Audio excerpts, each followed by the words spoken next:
Got a long one for you today. That's what he said.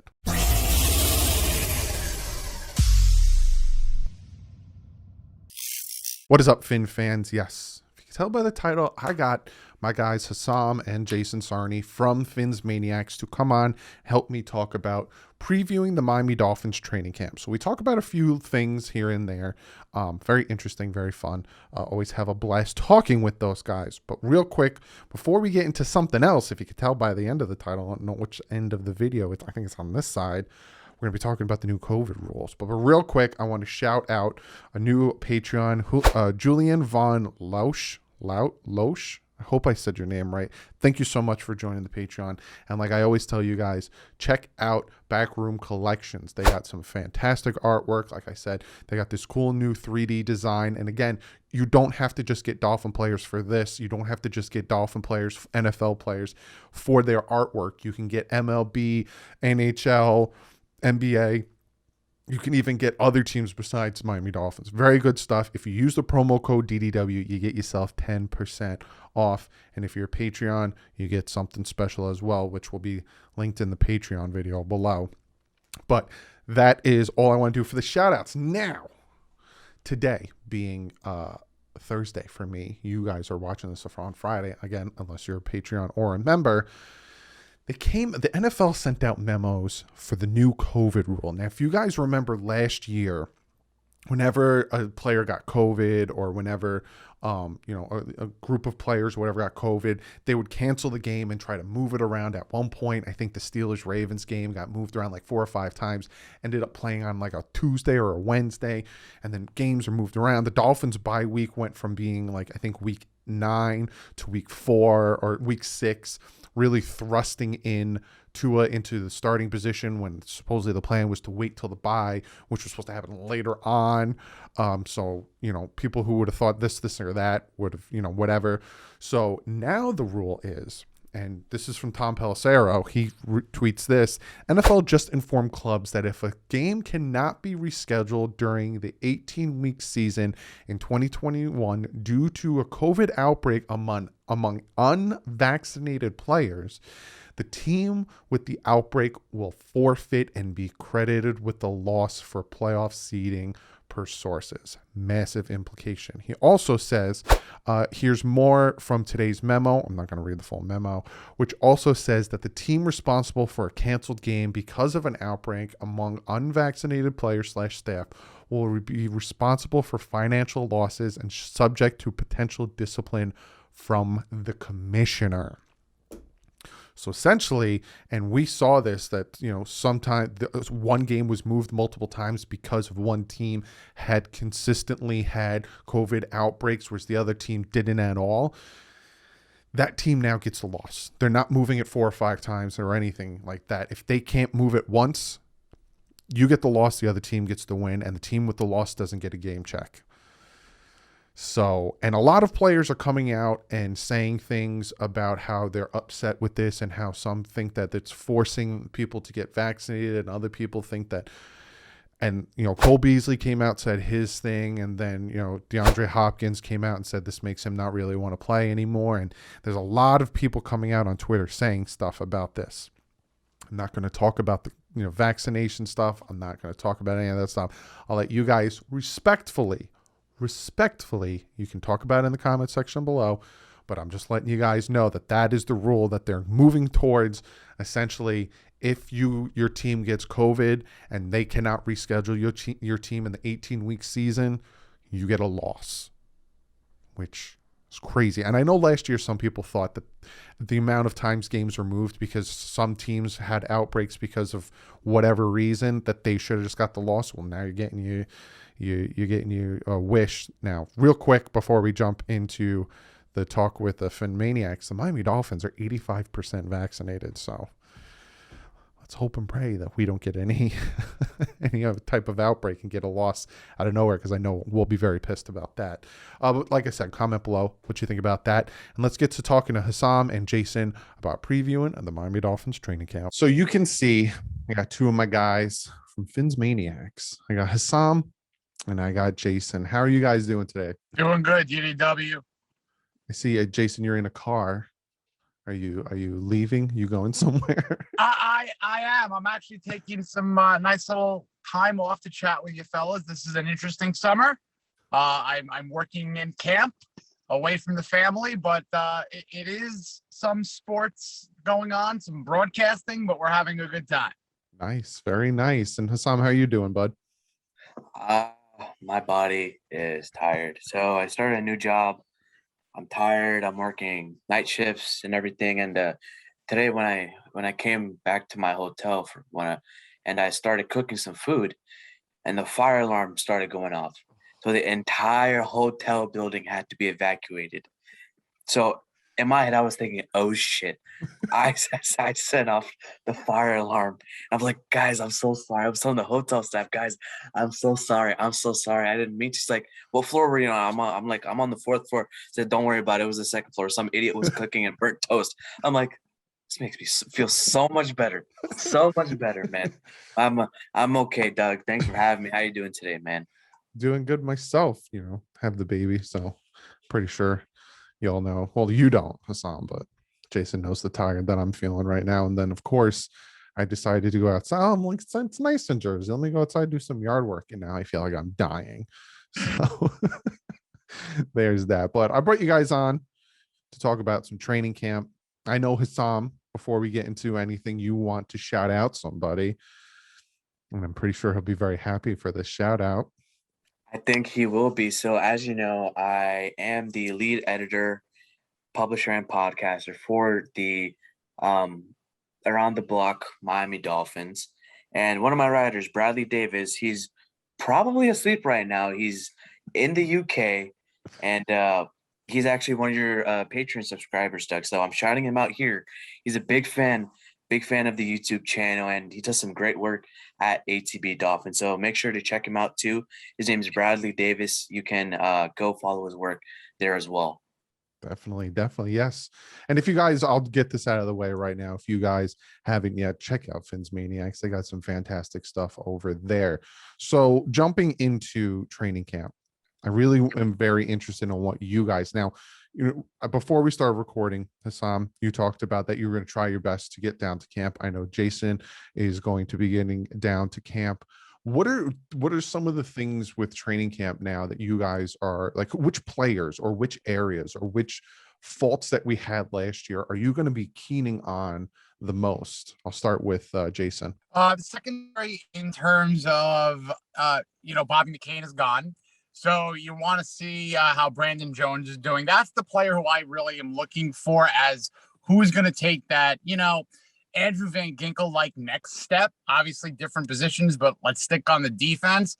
Obviously we all love Raekwon Davis. So those two on defense I really like. And on offense, it's always about, Tua. But I'm really, really curious to see how this secondary materializes with whatever happens with the rumors. But most particularly how Javon Holland is, how Eric Rowe works into with Brandon Jones as well. Very interested in the middle of that defensive backfield. And Hassam, which one are you specifically looking forward to? So I'm looking at a couple things. So specifically for myself, I want to see how the rookies hold up and how they're doing with what they're being thrown at. Because look, Brian Flores likes to throw the entire kitchen sink and then some at the rookies. So I'm looking at Jalen Waddle. I'm looking at Jalen Phillips, looking at Javon Holland. I'm looking at Liam Eichenberg, Hunter Long, all the draft picks and undrafted picks as well. So I'm looking at undrafted free agent Robert Jones. I'm looking at Trill Williams, who I believe can make this 53-man roster. Mm-hmm. And a unit that I really, really want to focus on is the offensive line. Because look, Tua cannot play well with a bad offensive line. We've seen it during the Ryan Tannehill years. We saw it in the Super Bowl with Patrick Mahomes, and we know, and we've seen it in the NFL countless amount of times. If you have a bad O-line, you're not going to have a great team at all. Yeah, I agree 100%. You guys point out some very good things. The thing I'm mostly looking forward to is I want to see if there's a little bit of a sophomore slump. And a lot of people want to stick and focus on Tua, right? We still have Austin Jackson. We have Noah Gbenogany. And again, Jason brought it up. What's going on with X is, if, I'm hearing X is going to be there because he doesn't want to lose out on money, because he'll lose out on a lot of money if he starts skipping on camp. But how's Noah doing? Because Noah struggled, his 2 games, he had those 2, once against Seattle, one against the Vikings. He struggled, but Austin Jackson, Tua had his year, regardless of how you felt about it. There's people who think it was horrible. There's people who think it was great. Regardless, Tua had his year. There's the other guys, Robert Hunt. You brought up Jones, Brandon Jones. There's those second-year guys. Can they take that step? Now, speaking of Tua, I talk about this on my channel, and I brought this up. If Tua has a bad day, how likely do you think that the whole media and fan base is just going to completely collapse? Hussam, go ahead on that one. You know how it is, Doug. You know exactly how it is. You know how it's going to be. It's going to be a miserable, miserable day. And let's say, listen, I can guarantee you I will not say Tua Tagovailoa has thrown 5 picks today. I will say, due to blah, blah, blah, he's doing this on the field. They're telling him to do this on the field. Mm-hmm. I guarantee you I will try my best to not make a blizzard of craziness on the timeline, or maybe even in other Facebook groups as well. I'll try to make sure and hold me accountable to that too. It's funny because I talk about it, right? And you expect it. The training camp, practice, OTAs, whatever you're doing, that's where you want to do those things, and you expect it. But just don't chain like 4 or 5 of them together, because then all of a sudden it's a little worrisome. If all of a sudden, not really, because that's okay, Doug. Mm-hmm. I've talked to a couple of my friends who actually play in college and who have friends in the NFL. They want guys to make those chain mistakes so they learn, so they build up, they keep it in their memory, and they say, okay, if I do this next time, I'll pick a play like this, or I'll get another pick 6. I don't want this. So I can't put this in this spot right here. I need to put it in this spot, or I need to look at a different route, or I need to change the play pre-snap. If I see something from the defense that I don't like, I'm either calling a timeout or I need to change the play at the line of scrimmage. And I hope, that's my hope, is what the co-offensive coordinators, Studesville and Godsey, are teaching Tua this Mm-hmm. upcoming training camp. Yeah, because that 5 interception game, the rumor, I guess, what Tua was saying was that they told him not essentially to throw 5 interceptions, but force it in there. Try to make the pass that you honestly probably think you wouldn't have made. So try going in that direction. But yeah, we'll see. we'll see how that all pans out, because we know how it is, because we saw how it was with the 5 interceptions.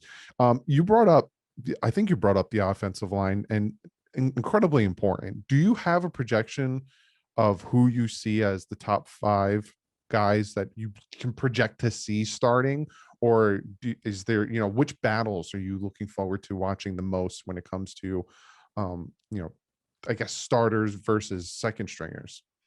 So I do think it's going to be the top 5. What most people project is the Jackson, Kinley, Skura, Hunt, Eichenberg combo. Mm-hmm. Now, the battles I want to watch is Skura versus Dieter. Can Michael Dieter make that push to center, or will there be a free agent pickup in the center position? Is DJ Fluker going to be the starting man over Liam Eichenberg on the right tackle? Will Robert Jones become a starting guard? Will he push Solomon Kinley and push Robert Hunt for the guard position? I want to see that hunger from those rookies. I want to see them try to beat the presumptive starters. I want to see that hunger. I want to see them push it, because at the end of the day, iron sharpens iron. Mm-hmm. And if you don't do it in camp, the season's not going to be too hot. Jason, how are you feeling about it, the offensive line? Yeah, to play off what Hussam said, there's a lot of interchangeable parts in the top 5 will play. So I think that there are players that can play tackle, guard. There are players that can be center or guard. So I really think that the top 5 people will play. I do think that there are going to be cuts on that position group. There has to be. Yeah, the best 5 will play, as Flores has said numerous times. Yeah. And what are your guys' thoughts on Jesse Davis? So I'll start with you, Jason. Do you think Jesse Davis was going to be a starter, or do you think he's an odd man out and Solomon Kinley's going to take that spot? Because from what I'm hearing, Jesse Davis seems to be the favorite at left guard. Davis is an interchangeable player because he can play really all over the line too. He's a veteran. But as we've learned from this regime, anyone could get moved theoretically, but I'd like to not see him moved, but it wouldn't shock me if he is. I mean, there's 91 players on the team right now. So there is a cap cut that could happen. It might be Jesse Davis. If Kinley plays extremely well, that could be a good sign for the future. Thank you, Jesse Davis, but I don't want that to happen. But that could be something to look for. If Davis gets cut, that can mean major progression from one of the younger guys. Yeah, and you feel the same way, Hussam? So, in my opinion, I don't want Jesse Davis to be cut at all because he brings that body and depth piece to the offensive line. Because God forbid something happens to one of the players on the offensive line. Jesse Davis is a plug and play, either at guard or tackle. He knows what to do. The coaches know what to expect out of him. And also, look, Jesse Davis can also come in for snaps in the run game too. He can be that 6th offensive lineman that can push the pile. I do think he's going to become a solid contributor for this offensive line, and I do project him to make the roster this season. Sticking with offense, we have a very, very, well, in my opinion, a very, very deep wide receiver core, which is completely different than it was last year or years in the past, because normally, a few of our guys get banged up, all of a sudden we're screwed. We're relying on these backups. Looking at the wide receiver core, which is going to be a fun battle, not just at the top echelon guys with Parker, Fuller, Waddle, those guys, even Albert Wilson, but the guys who are trying to make the roster. Who is the surprise that you guys think is going to make the roster? Oh boy, I hope people don't grill me for this, but I think it could be Matt Collins and Jakeem Grant. So you think Matt Collins and Grant will make the roster? I think Matt Collins and Grant will make the roster due to their special teams ability. Matt Collins blocks like a tight end, dude. I mean, you need a guy who is able to block. Now, for the returner specialist wide receiver position, I think it's going to be between Jakeem Grant and Robert Foster. Depending on what the coaches prefer or what happens in camp, I'm leaning with offensive experience right now for the Miami Dolphins. They know Jakeem Grant. They know what he can do, what he can't do. They'll have to gauge Robert Foster. So I would stick with experience right now and put Jakeem Grant as a body in camp right now. So who would he replace? Like who would be the cut so Jakeem Grant can make the roster? It would probably be Robert Foster and a couple of the lower tier guys that'll move over to the practice squad. Isaiah Ford, gang for life. I do think Ford gets onto the practice squad. I think Alan Hearns gets cut. Yeah, his contract is so like he'll essentially get paid to play on another team because of the way his contract is and the guaranteed money. But I think a surprise that'll shock a lot of people will be that the Dolphins will carry 8 wide receivers on the roster. I could see that happening, especially if they do. Because you take a look at the way the league is moving now, you got to have 4 wide receivers starting regardless, and you got to keep rotating, keep your legs fresh. Now look, the college game is evolving into the NFL game. In college, you have a room full of 10 wide receivers just playing throughout the game, keeping those legs fresh. And, Tua, all he has to do is dish him out. Yep. That's it. Just get open, dish him out. And the guys that we have now, a majority of them can get open using either separation, using route running, their hands, or their physical body in the case of Devontae Parker and Preston Williams. So you have a great diverse group of wide receivers, and I think it's going to be 7 to 8 wide receivers on this roster. What are you thinking, Jason? Who do you think makes it, and who do you think gets cut? I really am on a similar page with Hussam, minus I do think Jakeem Grant is on the outs, and I'll explain why in a minute. But first, I want to get to Matt Collins and explain why he's the safest of the group, believe that or not. And it plays to Hussam's point. He was re-signed for a year. That's number one. And he was re-signed because of his special teams ability. He just is a terrific gunner. He's a terrific blocker, like Hussam said. And football has 53 people for a reason. Special teamers are comprised of running backs, cornerbacks, tight ends, linebackers, and wide receivers. And Matt Collins is probably special teamer specialist 1 wrapped in wide receiver 7. So, yeah, Hussam is correct. Now, Robert Foster does have the same kind of stigma with the fact that he signed a free agent contract. So you don't kind of sign to cut. So he might be the competition piece for Jakeem, who better not drop any ball.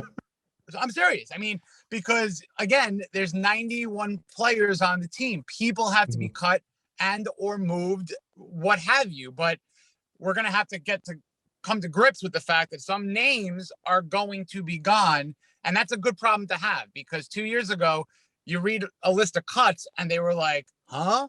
But now there's going to be people cut that are going to pop up on the Patriots, on the Bills, on the Jets, on the Giants, on the Eagles, on the Skins. Sorry, the Washington football team or anyone else. You understand what I'm saying?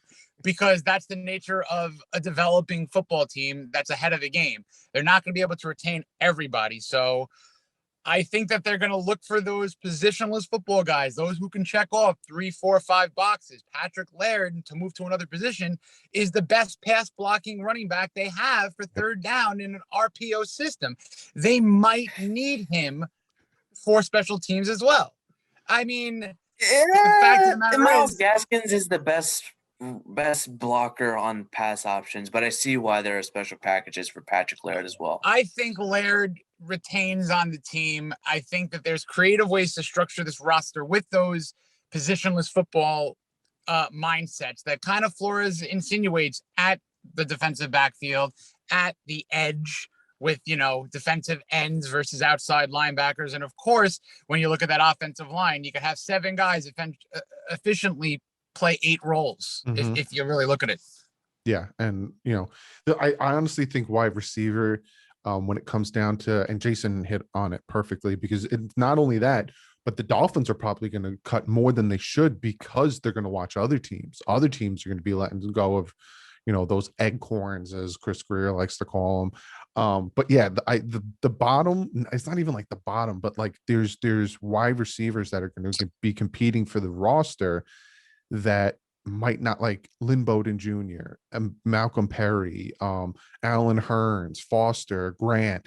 These are all guys that are competing. Now, I think Foster's safe. I do think I agree with Jason. Matt Collins is safe.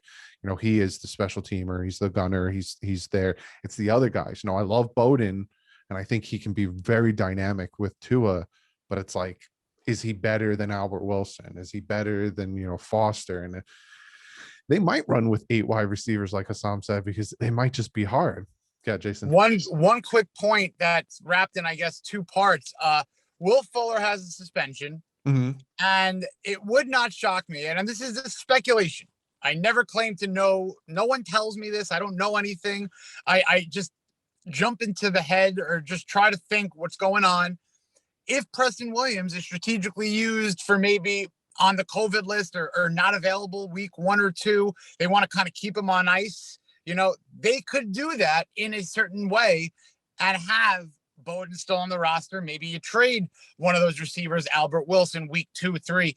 If a receiver goes down on another team, wait until value gets created in the marketplace, because Will Fuller will now play week 1 in all likelihood for the suspension. And if Preston Williams does not dress, there is a way to have 6 or 7 wide receivers. That's 9 or 8 when you're thinking about including Preston Williams and Will Fuller not playing week 1 potentially. So yeah, they're going to get camp bodies and they're going to see what they have, and the market may dictate a trade here or there week 1, 2, 3. Yeah, that's people forget that Will Fuller's not going to be there week 1 because of the suspension. So they could use that. The headline's going to be week 2. The Miami Dolphins have traded Jakeem Grant to the Kansas City Chiefs.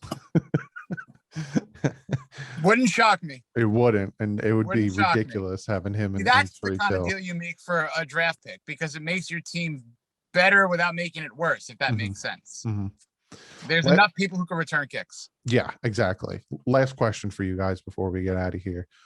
Out of the whole team, you're looking at the entire team, you're looking at entire training camp. Give me the biggest surprise making the team and the biggest surprise not making the team. And if with the not making the team, let me know, cut, trade, what is the biggest surprise? I'll start with Hussam. What is the biggest surprise making the team and the biggest surprise not making the team? I'm moving this question to Jason because I got to think. I got to think with my Oh, I head right was now. so happy. Jason, you go first. I was so happy Doug put it on you, Hussam. But all right, so the person who I do not think will make the team, I mean, again, it's probably going to be a bigger name than we would like. But I do think Jakeem Grant is going to get cut or moved. So that will be the name that I go with, and I'm going to stick to that story.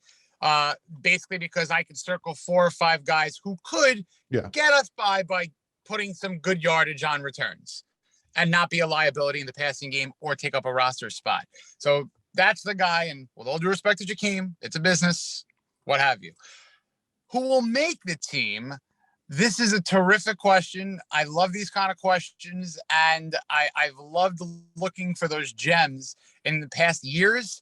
So I would probably have to say, if I had to guess one, I'm going to say Patrick Laird stays on the team. I mean, I'm going to think that there's going to be 5 or 6 running backs, some way, shape, or form. So I think Laird is retained. He brings a lot to the table. He could even be the special teams captain. That would not shock me. So Laird in, Jakeem out. Hussam, you need more time? You want me to throw some out there? I got it now. Okay. I thought about it a little bit, and it may shock some people. And the Dolphins are all about shocking people these days. So for someone not making the team, I think Malcolm Brown might not make it to week 1. Because look, Miami basically drafted his replacement in Jared Dokes. Jared Dokes and Malcolm Brown are almost similar style of play. They can both play power. They can go up the gut. They can do, they can run the zone scheme both together too. So I do think Brown is just there for veteran leadership for Dokes. And then you have Laird.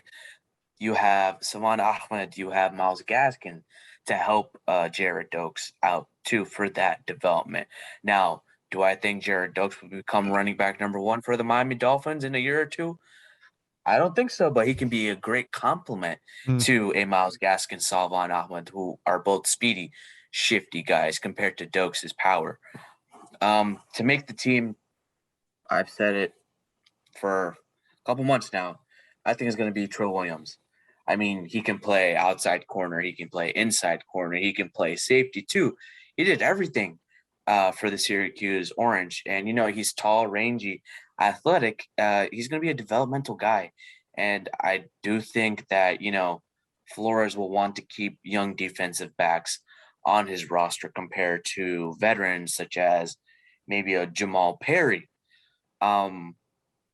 Flores is, he's got the demeanor to teach guys, and Coach Alexander is a teacher as well. And they'll be rough on Trill. I'm going to tell you, they're going to be rough on Trill, but I do think Trill will be able to handle what's coming his way and learn. I do think he'll make the roster and play a couple of meaningful snaps. Yeah, I agree. My to make the team was going to be Trill Williams, especially because you saw the Saints wanted to bring him back. The Saints had a contract to bring him back, and the Dolphins swooped in and they grabbed him off of waivers, which was very smart. And I'll throw another surprise to make it. And I don't know if this is a surprise to make it, but Robert Foster. I do think Robert Foster is going to make the team. I do think he'll be on the 53-man roster, and I do think he's going to take a week 1 snap. I was watching an NFL YouTube video where they had the strongest arms, and of course they had friggin' Josh Allen on there, and he was throwing some passes to Robert Foster, and I was like, oh, it's gonna look nice in a Dolphin uniform. The surprise not to make it for me, I don't think this is gonna happen, but I wouldn't be surprised if somehow the Dolphins moved on from Devontae Parker. That would be a huge surprise if they traded him somehow. But like my surprise, and that's a good one from Malcolm Brown, because you saw what they did with Howard last year. They bring in Howard thinking he's going to be that big back. They're the one that's going to, and he did. He had 4 touchdowns. He led the team in touchdowns going from the 1-yard line. But Malcolm Brown is not, is a good name to throw out there. Even a linebacker or a defensive lineman that we brought in, maybe John Jenkins or something like that, where you bring them in and you think, oh, they're going to keep them because they went after him, and then all of a sudden they let him go. And I asked the same question to my guys at the ATB Dolphins group, and what surprised me, a couple of the young guys, Tyler DeSena, said Vince Beagle. Because look, Miami has a lot of off-ball linebackers. They have Sam Eguavin. I'm so sorry if I mispronounced his name. Eguavin. They have Calvin Munson too, who are going to be bodies and for special teams as well. If the Dolphins wanted to, I think it's probably minimal losses to move on from Vince Beagle. Vince, if you're watching this, I'm sorry. I know we talked a couple of times, but I'm just doing it for Doug today, okay? I'm doing it for Doug. He was on the today. channel. He ain't doing nothing for me. He's my man. Don't throw me under the bus. I'm not driving this, bud, Vince. I'm thinking you're on my 53, so don't worry. Hey, listen, I'll make it up to you. I'll give you Culver's, all right? I'll give you Culver's, okay? I'll give you some of that. It was a blast having you guys on the channel. Besides the Phinsmaniacs, where can everyone find you, Jason?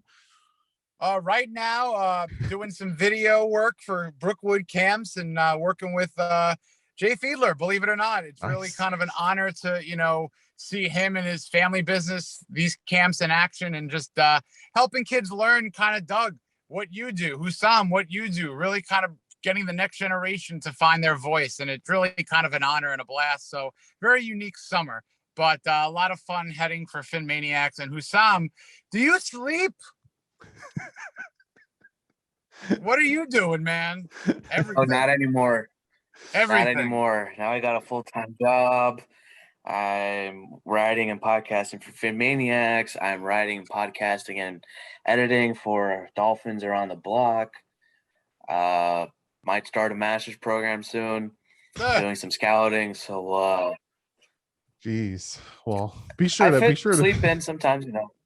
I'll have their ads. I fit in sometimes for Twitter. So be sure to go follow them on Twitter and everything, and check out Phinsmaniacs. Thank you guys so much for stopping by. This won't be the last time I'm gonna have you guys on again during the season. Talk about how good we're doing in the season. Always a pleasure, Doug. Hope all's well with the family. Be well. Get some sleep yourself. I appreciate that. I'll catch you guys later. Take care. Thanks, Doug. Always a blast having those guys on. Very fun. Jason was in his car. Hussam, very tired from setting off fire alarms while making food. But it was always a blast. Be sure to check them out.